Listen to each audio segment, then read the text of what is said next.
আজকের Indian economy ক্লাসে আমরা ডিসকাস করব নীতি আয়োগের কিছু কীভাবে কাজ করে এবং নীতি আয়োগের সঙ্গে নীতি আয়োগের যে আগের যে সংস্থা ছিল প্ল্যানিং কমিশন, সেই প্ল্যানিং কমিশনের সঙ্গে নীতি আয়োগের ক্ষমতাগত বা কার্যগত কী কী পার্থক্য, এগুলো কিন্তু ইম্পর্ট্যান্ট, যেগুলো দিয়ে কিন্তু কোশ্চেন আসতে লক্ষ্য করা যায়। তারপরে আমি আলোচনা করে নেব একদম পঞ্চবার্ষিকী পরিকল্পনা যে এতগুলো পড়েছি, সেই পঞ্চবার্ষিক পরিকল্পনা বিশেষ কিছু ছোটো ছোটো অনলাইনের বা পয়েন্ট। ওকে, তাহলে আমার এই গোটা যে ইকোনমিক প্ল্যানিং অফ ইন্ডিয়া বা ভারতের যে অর্থনৈতিক পরিকল্পনা, এটা সম্পূর্ণভাবে শেষ হবে। দেখো, আমরা নীতি আয়োগ যে পড়তে আরম্ভ করেছিলাম, নীতি আয়োগের আগের দিনের ক্লাসে গুরুত্বপূর্ণ বিষয় উৎপত্তি, গঠন, সদস্যগণ এ নিয়ে আলোচনা করা হয়েছিল। এবার নোট ডাউন করব যে লিখে নাও প্ল্যানিং কমিশনের সঙ্গে তুলনা। আজকের প্রথম পয়েন্ট লিখে নাও প্ল্যানিং কমিশনের সঙ্গে তুলনা। প্ল্যানিং কমিশনের সঙ্গে তুলনা। ওকে, এই কম্প্যারিজনটা কিন্তু খুব গুরুত্বপূর্ণ, কারণ এখন দেখা যাচ্ছে যে ইকোনমিক্সের কোশ্চেন আসে ওয়ান লাইনার ফ্ল্যাট আসে না, একটু কমপ্লিকেট হতে আসে। দেখো, প্রথমে যদি ভালো করে পয়েন্ট করি যে কোন কোন বিষয়ের ভিত্তিতে আমরা কম্পেয়ার করব। প্ল্যানিং কমিশনের কার্যাবলী বা এর যে গঠন প্রক্রিয়া বা এর যে কাজ, তার সঙ্গে নীতি আয়োগের কার্যের কীভাবে পার্থক্য। দেখো, প্রথমে লিখে নাও রাজ্যের ভূমিকা। ফার্স্ট পয়েন্ট করবে রাজ্যের ভূমিকা। দেখো, রাজ্যের ভূমিকা পয়েন্ট করলাম। এই রাজ্যের ভূমিকায় প্ল্যানিং কমিশনের ক্ষেত্রে কী ভূমিকা ছিল আর নীতি আয়োগে কী ভূমিকা, ভালো করে শোনো, গুরুত্ব নোট ডাউন করে নাও। যে নীতি আয়োগের ক্ষেত্রে আমি NA লিখছি আর এখানে PC বলে লিখবো, এটা কিন্তু তোমরা একটা এইভাবে মাথায় রেখো যে নীতি আয়োগের ক্ষেত্রে আমাকে কেউ দুজনের মধ্যে বলো যে নীতি আয়োগের ক্ষেত্রে না প্ল্যানিং কমিশনের ক্ষেত্রে কার ক্ষেত্রে রাজ্যের ভূমিকা আছে বা রাজ্যের মতামতের ভূমিকা আছে, কার ক্ষেত্রে আছে বলা উচিত। দেখো, নীতি আয়োগের ক্ষেত্রে রাজ্যের মতামতের গুরুত্ব রয়েছে। নোট ডাউন করো, রাজ্যের মতামতের গুরুত্ব রয়েছে। ওকে, কিন্তু কিন্তু প্ল্যানিং কমিশনের যে পঞ্চবার্ষিক পরিকল্পনা তৈরি করতো, লিখে রাখো, গুরুত্ব ছিল না। নোট ডাউন করেছো? এটা কিন্তু ফার্স্ট সবথেকে গুরুত্বপূর্ণ পয়েন্ট। 2 নম্বর পয়েন্ট করবে সংবিধান। ভালো করে শোনো, সংবিধান। দেখো, এগুলো একটু বোরিং টপিক মনে হতেই পারে, কিন্তু আমাদের একটু ভালো করে এগুলো পড়ে নেওয়া দরকার। সংবিধান, সংবিধান বলতে দেখো নীতি আয়োগে পরিচালন মণ্ডলীতে কে কে থাকে? মুখ্যমন্ত্রীগণ ও কেন্দ্রশাসিত অঞ্চলের লেফটেন্যান্ট গভর্নর সদস্যগণ থাকছে। কিন্তু আমাদের এই প্ল্যানিং কমিশনের সদস্য কারা ছিল? প্ল্যানিং কমিশনের সদস্য কিন্তু যারা ছিল তারা কিন্তু কোনোভাবেই রাজ্যের কেউ ছিল না। তারা মেনলি তারা কোথায়, তারা রিপোর্ট করতো কাকে? তারা করতো NDC, ন্যাশনাল ডেভেলপমেন্ট কাউন্সিলের সদস্য ছিলেন। হ্যাঁ কি না? নোট ডাউন করে নাও, খুব গুরুত্বপূর্ণ। যে এর আন্ডারে পয়েন্ট করো যে নীতি আয়োগে পরিচালন মণ্ডলীতে বা পরিচালক মণ্ডলীতে মুখ্যমন্ত্রী ও কেন্দ্রশাসিত মুখ্যমন্ত্রীগণ ও কেন্দ্রশাসিত অঞ্চলের লেফটেন্যান্ট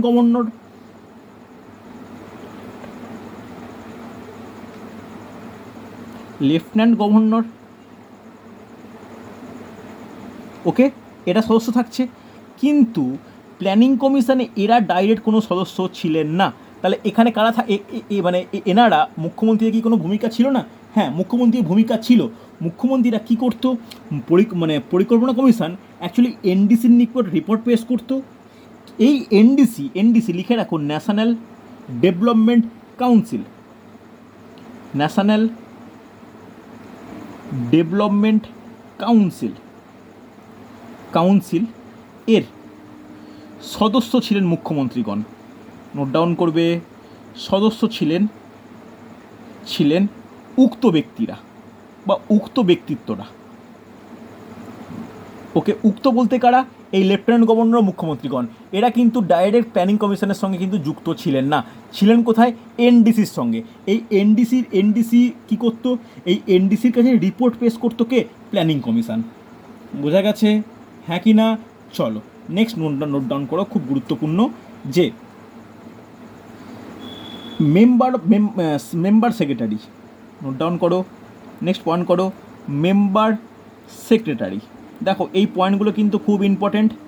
মেম্বার সেক্রেটারি, দেখো দেখো নীতি আয়োগের ক্ষেত্রে সিইও কার দ্বারা নিযুক্ত হবেন, খুব গুরুত্বপূর্ণ কোশ্চেন আসে, এটা কনস্টিটিউশন করানোর সময় আমি বলবো। নীতি আয়োগের ক্ষেত্রে নীতি আয়োগের সিইও কার দ্বারা নিযুক্ত হন, নোট ডাউন করো, সিইও নিযুক্ত হন পিএমের দ্বারা, সিএম নিযুক্ত হন পিএমের দ্বারা, অর্থাৎ প্রধানমন্ত্রী নীতি আয়োগের সিইওকে নিযুক্ত করেন। ওকে, লিখে রাখো পিএমের দ্বারা। এবার কেউ বলতে পারবে প্ল্যানিং কমিশনের কে কে নিয়োগ করতো, প্ল্যানিং কমিটি কে নিয়োগ করতো? দেখো এর যে প্ল্যানিং কমিশনের যে সেক্রেটারি নিয়োগ, লিখে রাখো তথাকথিত নিয়মে হতো। তথাকথিত নিয়ম বলতে দেখো সেক্রেটারি ব্যাপারটা কি, সেক্রেটারি ব্যাপারটা আইএএস অফিসার, এই আইএএস অফিসাররা পদ উন্নতির মাধ্যমে প্ল্যানিং কমিশনের কিন্তু সেক্রেটারিগণ স্বাভাবিক যে নিয়ম সেইভাবে নিযুক্ত হতেন। লিখে রাখো সেক্রেটারিগণ স্বাভাবিকভাবে নিযুক্ত হতেন, স্বাভাবিকভাবে নিযুক্ত হতেন। একটু খাতায় নোট ডাউন করে নাও, এই পয়েন্টগুলো একটু পড়া দরকার, এগুলো কিন্তু খুব গুরুত্বপূর্ণ হয়েছে। নেক্সট নোট ডাউন করবে অর্থ বরাদ্দ। অর্থ বরাদ্দ, দেখো অর্থ বরাদ্দ কথার অর্থ কী, কে এক্সপ্লেন করতে পারবে অর্থ বরাদ্দ কথার অর্থ কী? অর্থ বরাদ্দ বলতে বিভিন্ন প্রজেক্ট, বিভিন্ন জায়গাতে কিভাবে অর্থ খরচ হবে তা ঠিক করা। ওকে, এই অর্থ বরাদ্দের ভালো করে শোনো, খুব গুরুত্বপূর্ণ। যদি আমি নীতি আয়োগের কথা বলি, নীতি আয়োগের কিন্তু অর্থ বরাদ্দের ক্ষমতা নেই, ভালো করে শুনে রাখো। নীতি আয়োগের কিন্তু অর্থ বরাদ্দের কোনো রূপ ক্ষমতা নেই। কিন্তু যখন প্ল্যানিং কমিশন ছিল, সেই প্ল্যানিং কমিশন পঞ্চবার্ষিকী পরিকল্পনার মাধ্যমে রাজ্য ও জাতীয় স্তরে নানা রকম কর্মসূচি রূপায়ণের জন্য অর্থ বরাদ্দের ক্ষমতা কিন্তু ছিল। নোট ডাউন করে নাও, ক্ষমতা ছিল, হ্যাঁ কি না? এবার কিসের ক্ষেত্রে, ব্যাখ্যাটা লিখে রাখো জাতীয় ও রাজ্য স্তরে, জাতীয় ও রাজ্য স্তরে, জাতীয় ও রাজ্য স্তরে, হ্যাঁ কি না? এই পয়েন্টগুলো কিন্তু খুব ইম্পর্টেন্ট, ভালো করে দেখো, কোনো ডাউট থাকলে, কোনো প্রশ্ন থাকলে আলোচনা করে নাও, আলোচনা কিন্তু খুব ইম্পর্টেন্ট, বোঝা গেছে? চলো ভালো করে শোনো, খুব খুব গুরুত্বপূর্ণ। এবার নোট ডাউন করবে অর্থ বরাদ্দ একরকম পেলাম, এরপর নোট ডাউন করবে আর্থিক ক্ষমতা। আর্থিক ক্ষমতা, এই আর্থিক ক্ষমতা বলতে কি, ভালো করে শুনে নাও। এই যে নীতি আয়োগ কিন্তু অ্যাকচুয়ালি না কোনো আর্থিক লেনদেন, আর্থিক বরাদ্দ, অর্থনৈতিক কোনো ডিসিশন নেওয়ার জন্য নয়। এটা অ্যাকচুয়ালি কী বলো তো, এটাকে বলতে পারি, এটাকে থিঙ্ক ট্যাঙ্ক বলা যায়, বা বলতে পারি উপদেষ্টামূলক সংস্থা।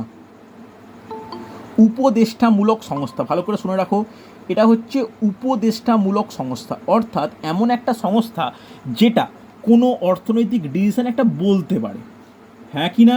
এই নীতি আয়োগের সময়কালীন অর্থ বরাদ্দের বা অর্থনৈতিক সিদ্ধান্তের ক্ষমতা কার ওপর?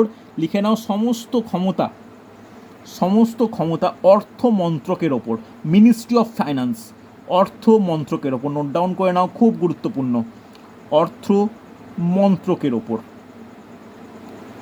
ওকে, হ্যাঁ কি না? কিন্তু যখন প্ল্যানিং কমিশন ছিল, প্ল্যানিং কমিশন কী করতো?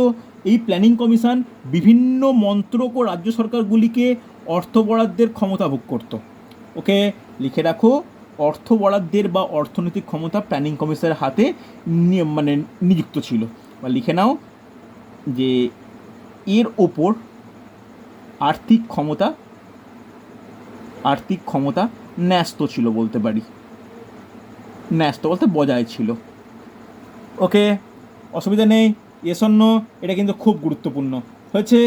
চলো এই যে পয়েন্টগুলো বললাম, এই পয়েন্টগুলো কিন্তু প্ল্যানিং কমিশনের সঙ্গে নীতি আয়োগের কার্যগত বিভিন্ন পার্থক্য, বোঝা গেছে? Yes or no? চলো এরপরে আমাদের যেটা জানার দরকার, যে নীতি আয়োগ গঠনের উদ্দেশ্য কী ছিল। লিখে নাও নীতি আয়োগ গঠনের উদ্দেশ্য, এটাই মোটামুটি নীতি আয়োগের লাস্ট পয়েন্ট। লিখে নাও গঠনের উদ্দেশ্য। তোমাদের কি মনে হয়, আগের দিন একটু আলোচনা করেছিলাম, কি উদ্দেশ্যটা সবথেকে ইম্পর্টেন্ট বলো, বলা উচিত, বলো বলো। দেখ না না আমি হ্যাঁ এটা পয়েন্ট, রাজ্যগুলোকে যুক্ত করা। নীতি নির্ধারণের ক্ষমতা কিন্তু বারবার বলছি নীতি আয়োগের নয়, এর কিন্তু উপদেষ্টামূলক সংস্থা, আর্থিক সমস্ত ডিসিশন অর্থমন্ত্রক নিচ্ছে, হ্যাঁ কি না? সব সব যে প্রচুর ক্ষমতা যে চলে আসছে নীতি আয়োগের তা কিন্তু নয়। কিন্তু নীতি আয়োগের ব্যাপারটা কি, যে একমুখী নীতি, যেটা আগে ছিল পরিকল্পনা কমিশন একমুখী, যেটা কেন্দ্র বলবে সেটা রাজ্য শুনবে, এটা ঠিক নয়। এখানে কি হয়, রাজ্যগুলির সঙ্গে একটি সঠিক ও নিরবিচ্ছিন্ন অংশীদারিত্ব স্থাপন। নোট ডাউন করো ফার্স্ট পয়েন্ট, গঠনের উদ্দেশ্য রাজ্যগুলির সাথে রাজ্যগুলির সাথে রাজ্যগুলির সাথে একটি সঠিক ও নিরবিচ্ছিন্ন অংশীদারিত্ব স্থাপন। নিরবিচ্ছিন্ন অংশীদারিত্ব স্থাপন, এটা কিন্তু ফার্স্ট সবথেকে গুরুত্বপূর্ণ উদ্দেশ্য। সেকেন্ড উদ্দেশ্য কি, ভালো করে শোনো, খুব গুরুত্বপূর্ণ। এই সেকেন্ড উদ্দেশ্য হচ্ছে নীতি আয়োগ উন্নয়নমূলক কর্মসূচির অগ্রগতির তদারকি ও মূল্যায়ন করবে এবং প্রযুক্তির আধুনিকীকরণ ও দক্ষতার উপর জোর দেবে। হচ্ছে লিখে রাখো, উন্নয়নমূলক কর্মসূচির তদারকি ও মূল্যায়ন করবে। তদারকি বলতে যেটাকে আমরা বলি যে সুপারভাইজিং বা সুপারভাইজ যেটাকে বলা হয়, তদারকি ও মূল্যায়ন বলতে রিভিউ, মূল্যায়ন করবে। ওকে, এটা কিন্তু খুব গুরুত্বপূর্ণ পয়েন্ট হচ্ছে, হ্যাঁ কি না? ভালো করে শোনো, খুব গুরুত্বপূর্ণ যে গ্রাম স্তর থেকে পরিকল্পনা সংগ্রহ করে একত্রিতকরণ ও উচ্চ পর্যায়ে সিদ্ধান্ত গ্রহণ, এটা কিন্তু খুব ইম্পর্ট্যান্ট। লিখে রাখো, গ্রাম স্তর থেকে খুব গুরুত্বপূর্ণ পরিকল্পনা সংগ্রহ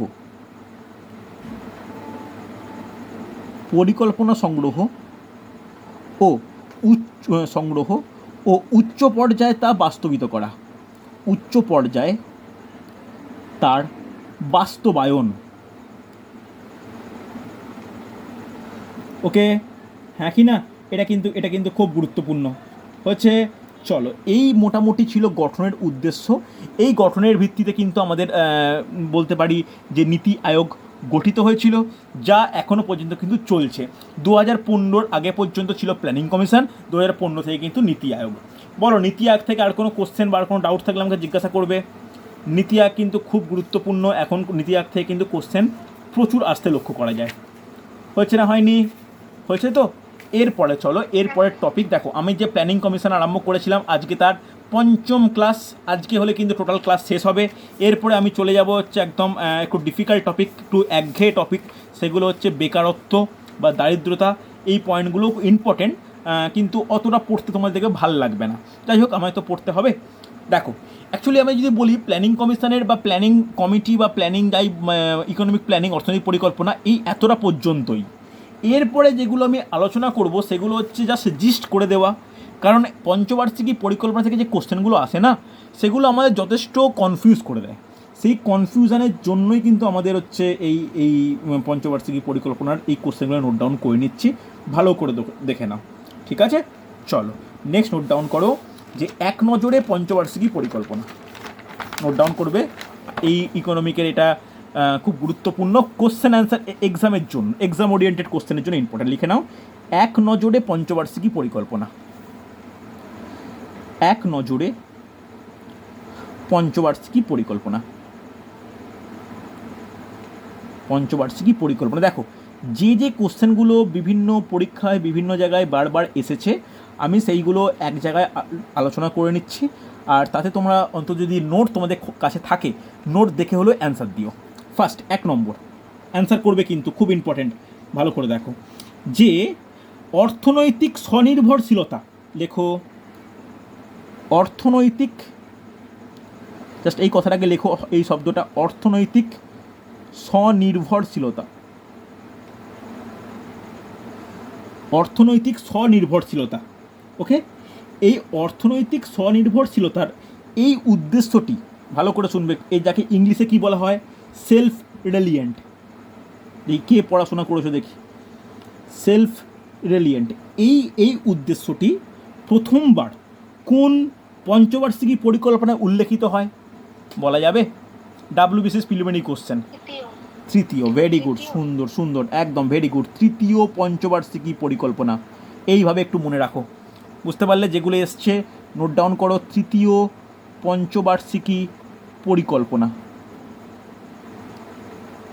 ওকে, একটু তোমরা হলো দেখে হলেও বলবে।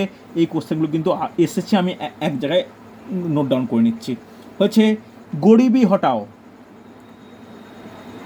গরিবি হটাও,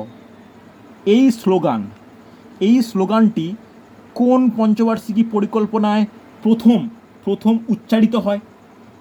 বলা যাবে? দেখে হলেও বলো। পঞ্চম, কত সাল বলতে পারবে? পঞ্চম পঞ্চবার্ষিকী পরিকল্পনা, একদমই ঠিক। তবে এটা কোশ্চেন এসেছিল যে উচ্চারিত কবে হয়।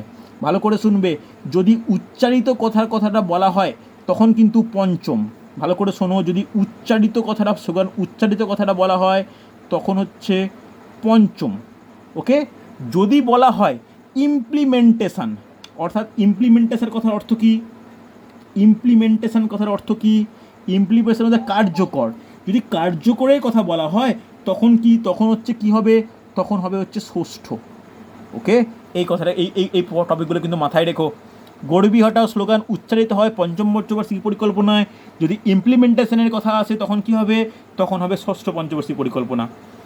বোঝা গেছে? হ্যাঁ কি না? চলো নেক্সট নোট ডাউন করো। থার্ড, অর্থনৈতিক উন্নয়নের কৌশল। নোট ডাউন করবে, অর্থনৈতিক উন্নয়নের কৌশল। অর্থনৈতিক উন্নয়নের কৌশল কোন পঞ্চবার্ষিকী পরিকল্পনায় গৃহীত হয়? ভারতের পরিকল্পিত অর্থনৈতিক উন্নয়নের কৌশল কোন পঞ্চবার্ষিকী পরিকল্পনায় গৃহীত হয়? বলা যাবে? কারো কোনো আইডিয়া আছে?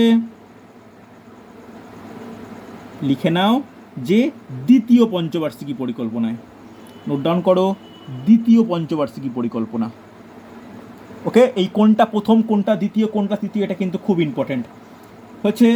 নেক্সট, খুব ইম্পর্ট্যান্ট, লিখে নাও। পরিকল্পনার ছুটির ঠিক পূর্বের পরিকল্পনা কোনটি ছিল? ঠিক পূর্বের পঞ্চবার্ষিকী পরিকল্পনা কোনটি? দেখি কে বলতে পারে, ভালো করে বলো। সালটা ঠিক সাল ভেবে বলো। ভুল হচ্ছে। পরিকল্পনার ছুটি কথাটা আমরা জানি তো, আমরা পড়েছি তো পরিকল্পনার ছুটি। আগে প্ল্যান হলিডে। এই প্ল্যান হলিডে কত সাল? এটা 90-92। তাহলে 90-92-এর আগে কোন পঞ্চবার্ষিকী পরিকল্পনা ছিল? সপ্তম। নোট ডাউন করো, সপ্তম। হ্যাঁ কি না? এই রকম কোশ্চেন কিন্তু আসতে লক্ষ্য করা যায়। তাহলে পরিকল্পনার ছুটির ঠিক পূর্বে সপ্তম, ঠিক পরেরটা কোনটা? অষ্টম। হ্যাঁ কি না?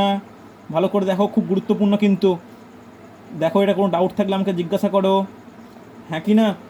এইরকম টাইপের কোশ্চেন কিন্তু খুব আসে, এগুলো প্রচুর পরীক্ষায় আসে, এগুলোকে আমাদেরকে ভালো করে নোট ডাউন করে নিতে হয়। হচ্ছে নেক্সট এবার দেখো যে নেক্সট পয়েন্ট কোশ্চেন দেখো, এটা ডাব্লিউবিসিএস 2015-তে এসেছিলো। লিখে রাখো যে এই জনগণের পরিকল্পনা কোনটাকে বলা হয়? জনগণের পরিকল্পনা কত নম্বর বা কোন পঞ্চবার্ষিকী পরিকল্পনাকে বলা হয় জনগণের পরিকল্পনা? কে বলতে পারে? দেখো, একদম পড়নি। পঞ্চম, একদমই তাই, পঞ্চম। একটু পড়ে নাও। আচ্ছা, তোমাদের হিস্ট্রি মোটামুটি নোট রেডি করা আছে তো? এই সোমবার পরশু দিন কিন্তু আমি হিস্ট্রি পরীক্ষা নেব, একটু ভালো করে নোট ডাউন করবে। ওকে, চলো নেক্সট। ষষ্ঠ কোশ্চেন, নোট ডাউন করো যে শ্বেত বিপ্লব কথাটি কোন পঞ্চবার্ষিকী পরিকল্পনার সঙ্গে সামঞ্জস্যপূর্ণ? শ্বেত বিপ্লব কথাটি কোন পঞ্চবার্ষিকী পরিকল্পনার সঙ্গে সামঞ্জস্যপূর্ণ? যাকে আমরা অপারেশন ফ্লাডও বলা হয়। এই অপারেশন ফ্লাড দিয়েই কিন্তু কোশ্চেনটা এসেছিল। অপারেশন ফ্লাড কোন পঞ্চবার্ষিকী পরিকল্পনা সম্পর্কিত? কে বলতে পারে? একটু দেখে পেজ উল্টো হলেও বলো। চতুর্থ। চতুর্থ, সালটা বলতে পারবে? চতুর্থ কত সাল, ক থেকে কত সাল? 1969 থেকে 74। হ্যাঁ কি না? এই পয়েন্টগুলো কিন্তু খুব ইম্পর্টেন্ট। হয়েছে না হয়নি? ভালো করে দেখো, হয়েছে তো? চলো ভালো করে শুনবে। নেক্সট নেক্সট প্রযুক্তির আধুনিকীকরণ, লিখে নাও। প্রথম, প্রযুক্তির আধুনিকীকরণ, মডার্নাইজেশন অফ টেকনোলজি। প্রথম প্রযুক্তির আধুনিকীকরণ, আধুনিকীকরণ কোন পঞ্চবার্ষিকী পরিকল্পনার অন্তর্গত ছিল? ইংলিশ টার্মটা খুব ইম্পর্টেন্ট, মডার্নাইজেশন অফ টেকনোলজি। আরেকবার নোট ডাউন করে দিচ্ছি, ভালো করে লিখে নাও। Modernisation session of technology. বলা যাবে কোন প্রযুক্তির অন্তর্গত, মানে কোন কোন পঞ্চবার্ষিকী পরিকল্পনার অন্তর্গত? নোট ডাউন করো, ষষ্ঠ পঞ্চবার্ষিকী পরিকল্পনা। যে পঞ্চবার্ষিকী পরিকল্পনায় গড়বিহাটার কথা কিন্তু উল্লেখিত হয় বা গড়বিহাটার কথা আসে। হচ্ছে হ্যাঁ কি না? চলো, এইরকম একটা কোশ্চেন এসেছিল WBCS প্রিলিমিনারিতে, যে কোন পঞ্চবার্ষিকী পরিকল্পনাতে দারিদ্র্যকে সর্বপ্রথম সরাসরি আক্রমণ করা হয়? বলতে পারবে? দারিদ্র্যকে সর্বপ্রথম সরাসরি আক্রমণ করা হয়, বলা যাবে? লিখে নাও। কোনটা কি মনে হয় বলো, কি মনে হয় রিম্পা? বুঝতে পারলাম না। পঞ্চম, একদমই তাই, দারিদ্র্যকে সরাসরি আক্রমণ। লিখে রাখো পঞ্চম, যার স্লোগানটা হচ্ছে গরিবি হাটাও ছিল। এই কোশ্চেন দেখো, গরিবি হাটাওকে ঘুরিয়ে এই রকম টাইপের কোশ্চেন কিন্তু মানে উল্লেখ করছে। হচ্ছে চলো নেক্সট নোট ডাউন করা দরকার, যে ভূমিত্যাগ, আমাদের কথাটা শুনেছি আমি, যে ভূমিত্যাগের পর্যায়, যে টেক অফ স্টেজ, এখানটা এইটা কোন পরিকল্পনার অন্তর্গত? দেখো এটা হচ্ছে CGL এর কোশ্চেন, একটু নোট ডাউন করে নাও, যে 9 নম্বর দিয়ে নোট ডাউন করো, যে ভূমিত্যাগের পর্যায় কোন পঞ্চবার্ষিকী পরিকল্পনা? নোট ডাউন করো, কোন পঞ্চবার্ষিকী পরিকল্পনা? কোশ্চেন নোট ডাউন করো প্রত্যেকে। কোন পঞ্চবার্ষিকী পরিকল্পনা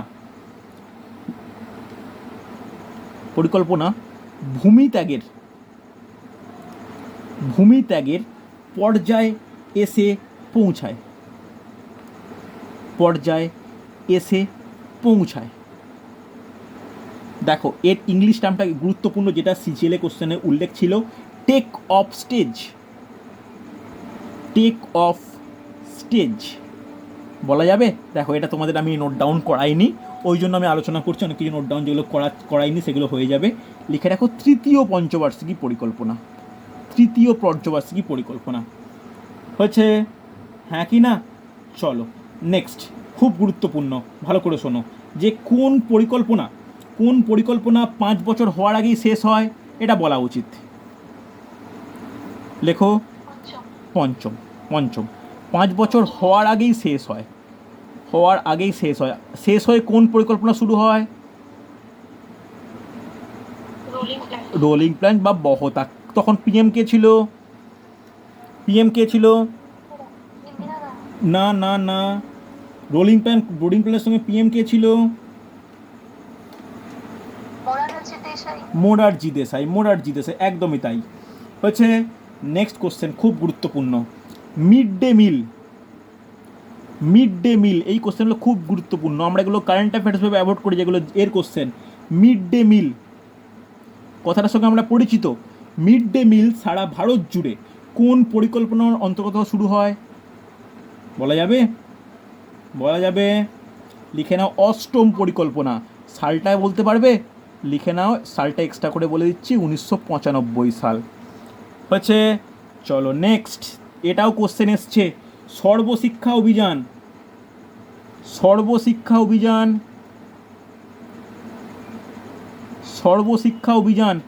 এই সর্বশিক্ষা অভিযান কোন পঞ্চবার্ষিকী পরিকল্পনার আওতায় শুরু হয়?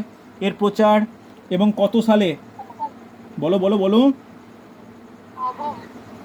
বুঝতে পারছি না, কথা কেটে আসছে, একটু ক্লিয়ার করে বলো। নবম, একদমই তাই, ভেরি গুড, নবম, 9। সালটা বলতে পারবে? 2000 সাল। এটাও একবার কোশ্চেন ছিল, জিকের কোশ্চেন, যে সর্বশিক্ষা অভিযানের লোগোতে আমরা কি দেখতে পাই? বলা যাবে? সর্বশিক্ষা অভিযানের লোগোতে আমরা কি দেখতে পাই, বলা যাবে? শিক্ষা সবার উন্নতি। হ্যাঁ একদমই তাই, কিন্তু কি মানে লোগোটা কিসের ছিল, কীরকম লোগোটা ছিল? অপশানে ছিল যে পেন্সিল, একদমই তাই, পেন্সিলের ওপরে একজন ছেলে একজন মেয়ে। ভেরি গুড, সুন্দর সুন্দর। চলো নেক্সট, নেক্সট নোট ডাউন করবে যে কমিউনিটি ডেভেলপমেন্ট প্রোগ্রাম। দেখি এটা কে বলতে পারে, এটা বলা, এটা আমি লিখিয়েছি ক্লাসে। নেক্সট 11 নম্বর দিয়ে নোট ডাউন করো, কমিউনিটি ডেভেলপমেন্ট প্রোগ্রাম বা সমষ্টি উন্নয়ন প্রকল্প। সমষ্টি উন্নয়ন প্রকল্প, যাকে ইংলিশে বলি আমরা কমিউনিটি ডেভেলপমেন্ট প্রোগ্রাম। এটি কোন পরিকল্পনা শুরু হয়, কে বলবে? এটা বলা উচিত, এটা বলা উচিত। নোট ডাউন করে নাও। প্রথম আমি কিন্তু প্রত্যেকটা ইয়ার্ডে কোশ্চেনে বলেছি 1952 সাল, মাথায় রেখো। হচ্ছে এবার কোশ্চেন ইকোনমিক্সের সঙ্গে কনস্টিটিউশনকে মিশিয়ে দেওয়া কোশ্চেন খুব আসে। পঞ্চবার্ষিকী পরিকল্পনা সংবিধানের কোথায় উল্লেখিত? পঞ্চবার্ষিকী পরিকল্পনা সংবিধানের কোথায় উল্লেখিত? তাড়াতাড়ি ভেবেচিন্তে বলো, আমি বলেছিলাম এটা। সংবিধানের কোথায় উল্লেখিত? বলো বলো, এটা আমি বলেছিলাম, আমি আন্ডারলাইনও করে দিয়েছিলাম। পঞ্চবার্ষিকী পরিকল্পনা উল্লেখিত হচ্ছে যুগ্ম তালিকায়, লিখে নাও, যুগ্ম তালিকায়, কনকারেন্ট লিস্ট। এটা কিন্তু খুব গুরুত্বপূর্ণ, যুগ্ম তালিকায় উল্লেখিত হচ্ছে, হ্যাঁ কি না? চলো নেক্সট, যেটা একটা কোশ্চেন এসেছিল যে পঞ্চম পঞ্চবার্ষিকী পরিকল্পনায় যে মূল অ্যাপ্রোচ পেপার, যেটা যাকে বাংলায় বলা হয় উপক্রমণিকা পত্র, এটি রচনা করেন কে? খুব গুরুত্বপূর্ণ, লিখে নাও, পঞ্চম পঞ্চবার্ষিকী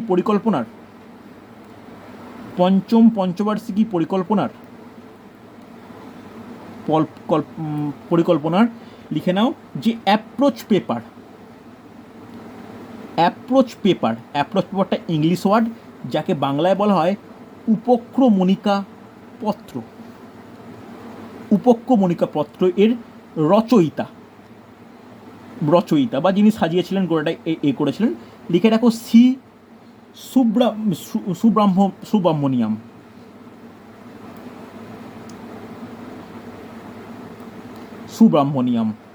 ওকে, এই কোশ্চেনগুলো কিন্তু খুব ইম্পর্ট্যান্ট হচ্ছে।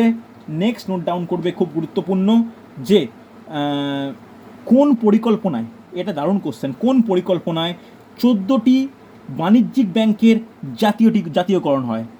লিখে রাখো, 14টি বাণিজ্যিক ব্যাংকের ন্যাশনালাইজেশন বা জাতীয়করণ, বলা যাবে? এটার পরে কিন্তু ইন্দিরা গান্ধী খুব জনপ্রিয় হয়েছিলেন। এবার বলো কোন সাল বা কখন বলা উচিত, দেখে হলেও বলো, আমি কিন্তু বলেছিলাম, লিখে রাখো, ব্যাংকের জাতীয়করণ হয়, এটা কিন্তু খুব গুরুত্বপূর্ণ, বলা যাবে? রিম্পা বলতে পারবে, মৌসুমি বলা যাবে যে 14টি বাণিজ্যিক ব্যাংকের জাতীয়করণ ঘটে কোন পঞ্চবার্ষিকী পরিকল্পনা? লিখে রাখো চতুর্থ। সালটা কত? 1969 সাল। সালও গুরুত্বপূর্ণ, কোনটার মধ্যে হচ্ছে সেটাও গুরুত্বপূর্ণ হচ্ছে। চলো নেক্সট, ভারতের 3টি বৃহৎ লৌহ ইস্পাত কারখানা কোথায়? দুর্গাপুর, রাউরকেল্লা, ভিলাই। এইখানে যে কারখানা যে 3টে তৈরি হয়েছে, এটা কোন পঞ্চবার্ষিকী পরিকল্পনার মধ্যে? এটা বলা উচিত। ভেরি গুড, লিখে রাখো, রাউরকেল্লা কারখানা। এই কারখানা তৈরি হয় কোন পঞ্চবার্ষিকী পরিকল্পনা? আমরা প্রত্যেকে জানি দ্বিতীয়, সেকেন্ড। আর এটা আমরা ভূগোল ক্লাসেও বলেছি, বা তখনও বলেছি যে এই 3টে কোনোটাই কিন্তু সম্পূর্ণ ভারতীয়ভাবে গড়ে ওঠেনি, এরা বৈদেশিক বিভিন্ন কোম্পানি বা বিভিন্ন দেশের সহযোগিতা কিন্তু এখানে গড়ে উঠেছে, হ্যাঁ কি না? চলো নেক্সট, যেটা গুরুত্বপূর্ণ, যে আমাদের অর্থনৈতিক পরিকল্পনা, এটা আমি লিখেওছি, যে কোন দেশের অনুকরণে শুরু হয়, বলা যাবে? কোন দেশের অনুকরণে শুরু হয়? রাশিয়া। লিখে রাখো যে দেশের অনুকরণে